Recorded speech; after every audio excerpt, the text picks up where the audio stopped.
On the edge of this long journey called life, I adorn each moment with memories. Yet, in the depths of my silent heart, only one name echoes incessantly. Mother, you are the radiance in my life.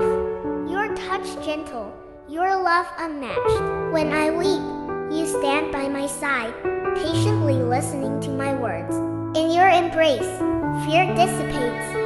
You become a fortress in every storm. Your whispers accompany my peaceful sleep.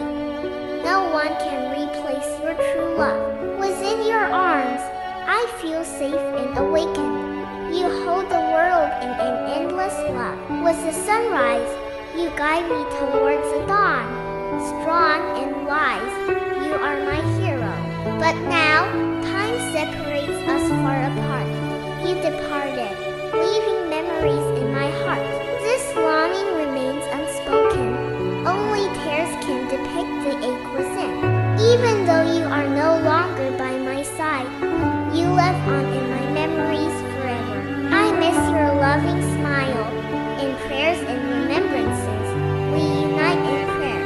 Mother, your love is eternal in my heart, though now you reside in the everlasting heaven. This yearning will never fade away, for you are the greatest mother in this world. Oh,